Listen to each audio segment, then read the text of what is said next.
Hello dear students. हम लोग इस समय ऐसे विषयों को उठा रहे हैं जो करंट अफेयर से संबंधित हैं, खास करके अंतर्राष्ट्रीय संबंधों से संबंधित हैं। इससे निश्चित रूप से कुछ क्वेश्चन आपको मिलेंगे, चाहे यूपीएससी प्री आप दे रहे हैं सिविल सर्विसेज के लिए, या राज्य लोक सेवा आयोग के द्वारा आयोजित प्री आप दे रहे हैं सिविल सर्विसेज के लिए।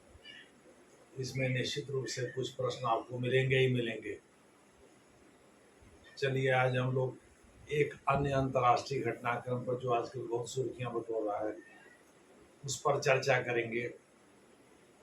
आपने सुना होगा कि डोनाल्ड ट्रंप ने अभी हाल में कई देशों पर टैरिफ रेसिप्रोकल टैरिफ लगाए, जिसमें कनाडा जो कि उनका बहुत सहयोगी था वो भी बहुत नाराज़गी व्यक्त कर चुका है और वो भी अच्छा खासा टैरिफ लगा चुका है अमेरिका के वो उन सामानों पर जो बिकते हैं आकर के कनाडा के बाज़ारों में।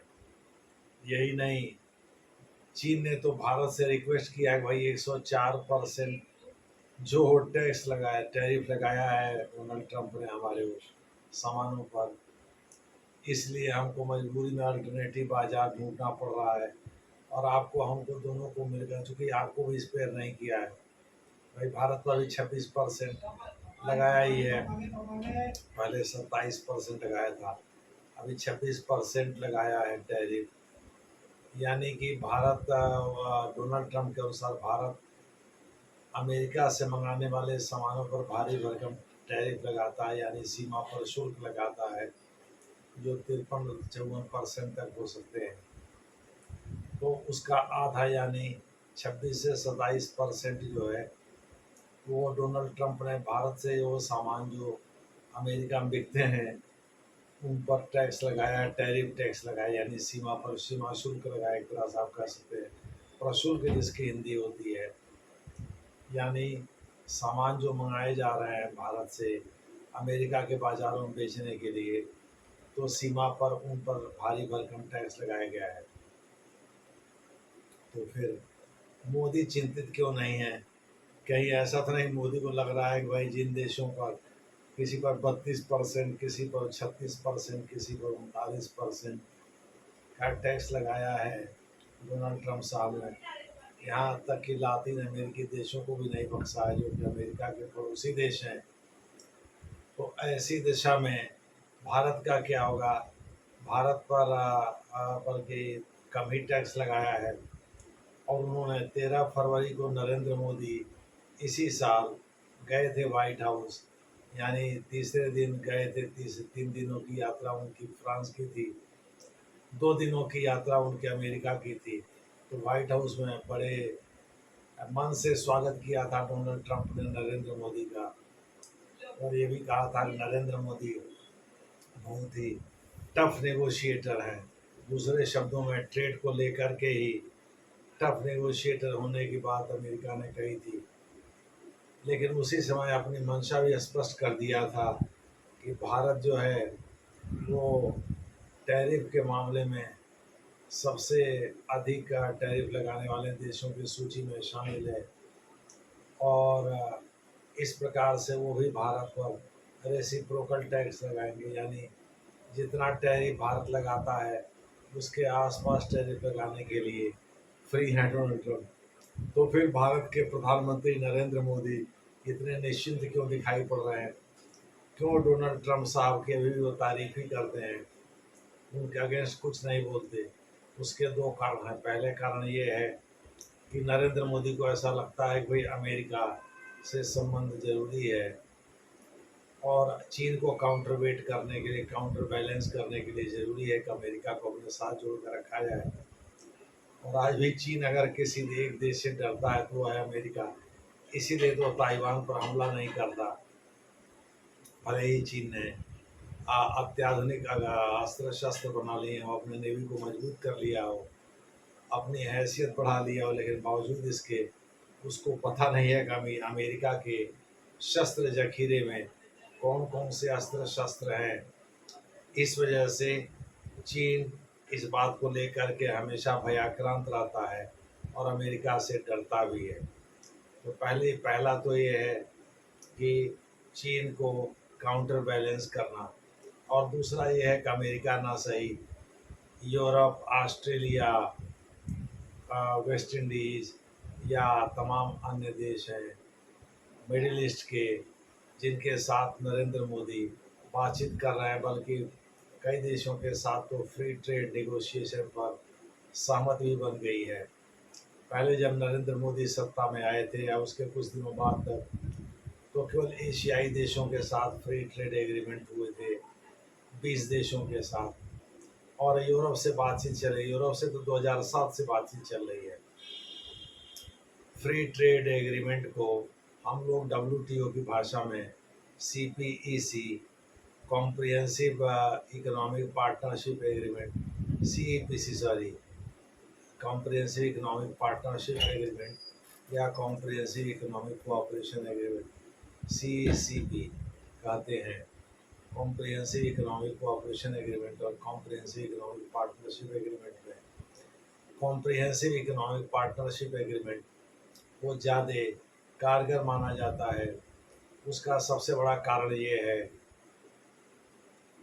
कि कॉम्प्रिहेंसिव इकोनॉमिक पार्टनरशिप वैसे ही है जैसे शादीशुदा पत्नी, और कॉम्प्रिहेंसिव इकोनॉमिक कोऑपरेशन एग्रीमेंट वैसे ही है जैसे लिव इन रिलेशनशिप में कोई स्त्री और पुरुष रह रहे हो लेकिन अभी शादी न किए हों, तो उसे समाज जो है और या कानून उस तरह की मान्यता नहीं प्रदान करता जैसी मान्यता वो प्रदान करता है CEPC को, यानी कॉम्प्रिहेंसिव इकोनॉमिक पार्टनरशिप एग्रीमेंट को। विकसित कई देशों के साथ CEPC साइन भी हो चुका है, जैसे आसियान देशों के साथ भारत कर चुका है 2009 में ही। 2010 में वो जापान के साथ कर चुका है। अभी हाल में उसने ऑस्ट्रेलिया के साथ भी किया। पहले तो ऑस्ट्रेलिया के साथ चीन कर चुका था शराब को लेकर के। अभी ये कॉम्प्रिहेंसिव इकोनॉमिक पार्टनरशिप या फ्री ट्रेड एग्रीमेंट होता क्या है? जब भी हम किसी देश या किसी संगठन के साथ ये करते हैं तो सच्चाई ये है कि अपने बाज़ार उनके घरेलू बाज़ार की तरह सोचते हैं, बस ट्रांसपोर्टेशन कास्ट बढ़ती है। जैसे मान लीजिए आपने जम्मू कश्मीर या हिमाचल प्रदेश से सेब मंगाया, तो सेब की केवल ट्रांसपोर्टेशन कास्ट बढ़ेगी। ऐसा तो है नहीं कि बाज़ार में उसकी कीमत अलग होगी और कश्मीर या हिमाचल प्रदेश के बाज़ार में अलग होगी। दूसरे शब्दों में दो अलग अलग बाज़ारों में, यहाँ के बाज़ारों में और वहाँ के बाज़ारों में अलग अलग कीमत होगी, केवल ट्रांसपोर्टेशन कास्ट बढ़ता है। इसी प्रकार से टैक्स संबंधी बाधाएं खत्म हो जाती हैं, यानी सीमा पर कोई कर नहीं लगाया जाता। और उस देश में जिस रेट पर सामान बिकते हैं उसमें केवल ट्रांसपोर्टेशन कास्ट ऐड होता है। उसी प्रकार से दूसरे देश में भी जिसके साथ उस देश का फ्री ट्रेड एग्रीमेंट है वो सामान बिकते हैं, यानी साझा बाजार, कॉमन मार्केट क्रिएट हो जाता है। खैर, ये तो बेसिक पॉइंट था, कॉन्सेप्ट था जो आपको समझाया। लेकिन नरेंद्र मोदी गदगद क्यों हैं या नरेंद्र मोदी इसका विरोध क्यों कर रहे हैं, क्यों नहीं कर रहे हैं, ये आपको हमने बताया। पहला तो चीन को काउंटर बैलेंस करना, दूसरा उनको अल्टरनेटिव बाजार मिलते हुए नज़र आ रहे हैं, जिसमें अमेरिका के कई एलाइज भी शामिल हैं पूर्व के, जो कि ट्रंप के इस टैरिफ वार से खुश नहीं है। उसमें कनाडा, यूरोप के तमाम देश है, जैसे ग्रेट ब्रिटेन तो पिछलग्गू कहा जाता था अमेरिका का, कैंप फॉलोअर, लेकिन वह भी वास्तव में अमेरिका के इस ट्रेड वार से खुश नहीं है। दूसरे शब्दों में वह भी चाहता है कि डोनाल्ड ट्रंप साहब यूरोप से मंगाए जाने वाले सामानों पर बिना मतलब का टैक्स न लगावें, जो उन्होंने अभी हाल में रोक अख्तियार कर रखा है। तो नरेंद्र मोदी को लगता है भाई रूस तो है, रूस पर तो जीरो टैक्स है, रूस से जब कोई कारोबार ही नहीं है, जब उस पर ऑलरेडी जो बाइडेन के समय में सैंक्शन लगा दिए गए थे, तो उस तो रूस के साथ व्यापार हो या ना हो उस पर टैरिफ लगाने कोई मतलब नहीं है। रूसी सामान तो बिकता नहीं है अमेरिका में, लेकिन चीनी सामान धड़ल्ले से बिकता है। वहाँ के वॉलमार्ट में आधा तो चीनी सामान ही दिख जाएगा। और चीन को भारी भरकम जो इनकम होती है उसके सप्लाई चेन के माध्यम से, वो उसमें अमेरिका भी शामिल, अमेरिका से भी उसकी कमाई ठीक ठाक होती है। भारत से उसकी कमाई ठीक ठाक होती है। और भी दो चार देश हैं जैसे यूरोप और अन्य। यूरोप में तो उसका कंज्यूमर मार्केट पहले से फ्लैट एंड प्लेटोड हो गया है, यानी समतल हो गया है एक तरह से। दूसरे शब्दों में उसकी मांग बढ़ी नहीं रही है। और इस प्रकार से अमेरिका भी अब उसमें शामिल है। अमेरिका में भी अब चीनी सामान को लेकर के ज़्यादा क्रेज नहीं है। और भारत अमेरिका को जो बेचता है उसमें ज़्यादातर खाने पीने जैसे मीट वगैरह की चीज़ें शामिल हैं, जैसे मीट है, मछली है, ये सब चीज़ें शामिल हैं जो भारत अमेरिका को भेजता है। जैसे प्रॉन है यानी झींगा है, ये सब भारत अमेरिका को भेजता है। तो उससे भारत को बहुत ज़्यादा दिक्कत नहीं है। भारत अमेरिका में डोनाल्ड ट्रंप के करीबी एलन मस्क साहब, जो कि वहाँ के जाने माने उद्योगपति और दुनिया के सबसे अमीर आदमी हैं, उनका टेस्ला भी भारत में बिकने को तैयार है। टेस्ला एक मोटर कार है जो कि महंगा आता है, बिकने को तैयार है। और उनके स्टार लिंक से यहाँ के जियो और रिलायंस जियो और एयरटेल ने समझौता भी किया है कि भाई इस पर मैंने एक अलग से वीडियो बनाया है। लोगों को सैटेलाइट से मोबाइल सेवाएं उपलब्ध कराने के लिए। वो थोड़ा महंगा होगा, बड़े लोग ये अफोर्ड कर सकते हैं, लेकिन सैटेलाइट से संचार सेवा उपलब्ध कराने के लिए इन दोनों ने एलन मस्क से की कंपनी टेस्ला के साथ समझौता भी किया है। मोटे तौर पर आप कह सकते हैं कि नरेंद्र मोदी को ऐसा लगता है कि अमेरिका के टैरिफ वार से उसका भारी नुकसान नहीं होगा। भले 2 से 3%, 2.5 से 3% ट्रेड डेफिसिट भले हो जाए कुछ समय के लिए अमेरिका के साथ। और अमेरिका के राष्ट्रपति ने प्रॉमिस भी किया है कि भविष्य में वो भारत को एकदम से पॉजिटिव सूची में डाल देंगे। दूसरे शब्दों में टैरिफ के दलदल से मुक्त कर देंगे। इसी बीच इन्हीं सब कारणों से नरेंद्र मोदी डोनाल्ड ट्रंप के प्रशंसक हैं। इधर बांग्लादेश अपने खुराफात कर रहा है। जो बाइडेन का प्रिय जो मोहम्मद यूनुस खान वहाँ हिंदुओं पर अत्याचार कर रहा है। पश्चिम बंगाल में चुनाव है, इसलिए नरेंद्र मोदी बिना मतलब डोनाल्ड ट्रंप को खफा नहीं करना चाहते। खफा करने का मतलब है यानी नाराज़ करने का मतलब है बांग्लादेश में मोहम्मद यूनुस खान बिना मतलब का खुराफात करेगा।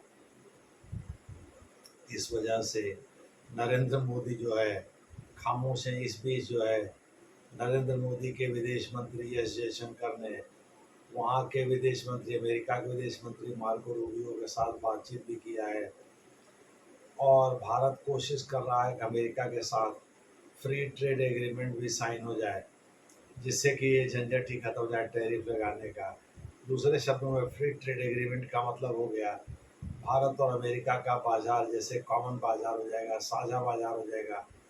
कोई टैक्स वैक्स नहीं रहेगा किसी सामान पर। न भारत लगा सकेगा अमेरिकी सामान पर, न भारतीय सामान पर अमेरिका लगा सकेगा। वो घरेलू उद्योग को बचाने या XYZ करने का जो फलसफा है वो बैक बर्नर पर चला जाएगा। दूसरे शब्दों में उसका कोई मतलब नहीं रह जाएगा। इसलिए भी नरेंद्र मोदी के खामोश रहने केवल दो ही कारण नहीं है, और भी कारण हैं और सब माइनर रीजन है। दो प्रमुख रीजन है। पहला तो यह है चीन को काउंटर बैलेंस करना, और चीन के साथ साथ आप कह सकते हैं बांग्लादेश को भी काउंटर बैलेंस करना, पाकिस्तान को भी काउंटर बैलेंस करना। भारत विरोधी तत्वों से घिरा भी तो हुआ है। भारत के भीतर भी नालायकों कमी तो है नहीं जो वामपंथ के नाम पर या XYZ के नाम पर सरकार का विरोध करते रहते हैं। और दूसरा जो ये है कि जो अमेरिका के कट्टर समर्थक रहे किसी ज़माने में, वो भी टैरिफ के कारण जो है बहुत नाराज़ है। जिसमें ब्रिटेन है, जिसमें सिंगापुर है, जिसमें ऑस्ट्रेलिया है, जिसमें दक्षिण कोरिया है, जिसमें जापान है। तो जापान के साथ तो पहले ही फ्री ट्रेड एग्रीमेंट भारत कर चुका है, लेकिन अभी कुछ अन्य देशों के साथ करना बाकी है। जैसे यूरोपीय संघ के साथ भारत अभी भी फ्री ट्रेड एग्रीमेंट नहीं कर पाया है।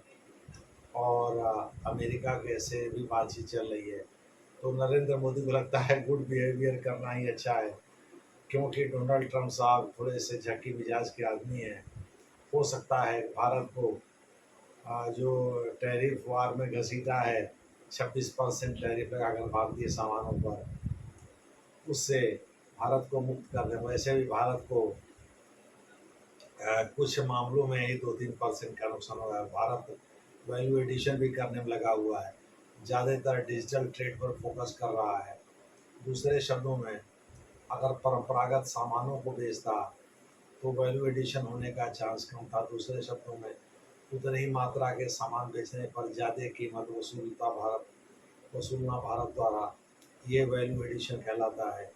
इससे बढ़िया है डिजिटल सामान, इलेक्ट्रॉनिक के सामान वो भारत विदेशों में बेचे तो ज़्यादा अच्छा। एआई टेक्निक को बेचे, संचार संबंधी चीज़ों को बेचे, मोबाइल संबंधी चीज़ों को बेचे, रिमोट सेंसिंग संबंधी चीज़ों को बेचे, जो भी इलेक्ट्रॉनिक के आइटम हैं, जो भी संचार से जुड़े हुए हैं, वो उनको बेच करके भारत जो है वैल्यू एडिशन करेगा और भारी भरकम पैसा भी कमा सकता है, खास करके अमेरिका के सहयोगी देशों के बाजारों में। इसीलिए नरेंद्र मोदी चिंतित नहीं है और निश्चिंत होकर के एक जगह से सारा खेल देख रहे हैं। चीन परेशान है क्योंकि उस पर 104% का टैरिफ लगा दिया अमेरिका ने। देखना है आगे चीन का रिएक्शन क्या होता है। हालांकि भारत ने भी थोड़ा सा रुख अपना बदला है और अमेरिका को आंख दिखाई है, लेकिन इस तरह से नहीं कि अमेरिका नाराज हो जाए। अमेरिका को लगे भाई ये नेचुरल रिएक्शन है, किसी का भी गला दबाएंगे तो थोड़ा बहुत आंख तरेगा ही, चाहे आप कितने भी प्रिय हों। वही स्थिति भारत की है। तो ये डोनाल्ड ट्रंप साहब समझते हैं सेकेंड फेज में नरेंद्र मोदी उनकी तारीफ कर चुके हैं कि वो ज़्यादा मैच्योर हो गए हैं, ज़्यादा मैच्योरिटी भरा डिसीजन ले रहे हैं। तो देखना है आगे चीज़ें किस तरह से होती हैं। इसीलिए नरेंद्र मोदी बहुत फिक्रमंद दिखाई नहीं पड़ते। यानी इनको लगता है कि अमेरिका के साथ भी फ्री ट्रेड एग्रीमेंट कर लेंगे, जैसे ऑस्ट्रेलिया के साथ फाइनल किए। यानी एशियाई देशों के बाहर भी ये कई देशों को टारगेट कर रहा है भारत फ्री ट्रेड एग्रीमेंट के लिए, ताकि और वहाँ भारतीय सामानों को प्रमोट किया जाएगा। जैसे इलेक्ट्रॉनिक्स के सामान हैं, जेम्स एंड ज्वेलरी है, हीरा है। कल बताए थे कि भारत में हीरा काटने और हीरा तराशने का काम विश्व में सबसे ज़्यादा होता है, खास करके गुजरात में सूरत हब माना जाता है। और अकेले 30% खपत अमेरिका में होती है। अमेरिका में पैसे वाले लोग हैं, हीरे की बहुत पसंद है वहाँ लोगों को, हीरा पसंद करते हैं। हीरे का जीवन पहनना महिलाएं पसंद करती हैं, पुरुष भी अंगूठी वगैरह हीरे की पहनता है। तो इस प्रकार से डायमंड कटिंग में भारत भले ही नंबर 1 हो, लेकिन 30%। अब पॉलिशिंग में शायद रशिया नंबर 1 है, लेकिन डायमंड कटिंग में हीरा तराशने में भारत नंबर 1 है। और सबसे ज़्यादा खपत अमेरिका में अकेले 30% होती है। तो नरेंद्र मोदी को लगता है कि अगर अच्छा व्यवहार दिखाएंगे तो डोनाल्ड ट्रंप साहब हो सकता है खुश होकर के एफटीए की अनुमति दे दे। एक बार एफटीए शुरू हो जाएगा तो फिर उसके बाद से कौन सा टैरिफ, कहाँ का टैरिफ, आयरिफ टैरिफ सब खत्म हो जाएगा। दूसरे शब्दों में उनके करीबी जो एलन मस्क साहब उनको भारत ने साथ ही लिया है। भारत में अपने कारोबार को बढ़ाना चाहते ही है। भारत के मिडिल क्लास का के सर्च को देखते हुए। ये दूसरी बात है कि उनका टेस्ला, उनका जो मोटर कार वो थोड़ा महंगा है, और सेटेलाइट से जो उपलब्ध कराते हैं सेवा वो भी महंगा। ये भी हम बता चुके हैं आपको। एक जंगल रेगिस्तान आदमी भी सेटेलाइट से आप मोबाइल चला सकते हैं, लेकिन नॉर्मल कनेक्टिविटी नहीं होने पर आप समुद्र के बीच में हैं, रेगिस्तान में हैं, जंगल में हैं, तो वहाँ कहाँ कनेक्टिविटी मिलेगी। वहाँ से आप नहीं चला सकते, वहाँ से अपने लोगों से किसी से बात ही नहीं कर सकते। तो इस प्रकार से नरेंद्र मोदी जो है को लगता है कि भाई डोनाल्ड ट्रंप के करीबी को हम साथ ही रहे हैं और अमेरिका के साथ फ्री ट्रेड निगोशिएशन कर ही रहे हैं। तो हो सकता है भविष्य में डोनाल्ड ट्रंप साहब का मूड है, डोनाल्ड ट्रंप साहब अगर अच्छे मूड में आ गए और भारत के साथ एफटीए अलाउ कर दिया तो टैरिफ सब खत्म हो जाएगा। रही बात चीन की, चीन ने भारत को पुकारा है भाई भारत और चीन संयुक्त रूप से अमेरिका का विरोध करे, क्योंकि चीन करा रहा है, चीन को पता है भाई उसके जीडीपी में 56% के करीब कमाई ट्रेड से ही होती है, और उसमें भी सप्लाई चेन में नंबर 1 है। और अमेरिका के वॉलमार्ट में चीनी सामान भरे रहते हैं, करीब 50% से ज़्यादा सामान चीनी ही होते हैं। इस प्रकार से चीन थोड़ा सा चिंतित भी है, लेकिन भारत को कोई चिंता नहीं है, क्योंकि भारत को ऐसा लगता है अमेरिका को आज नहीं तो कल वो साध लेगा और वो ट्रेड वार खत्म हो जाएगा। देखना है आगे जैसा होगा वैसा आपको बताया जाएगा। धन्यवाद।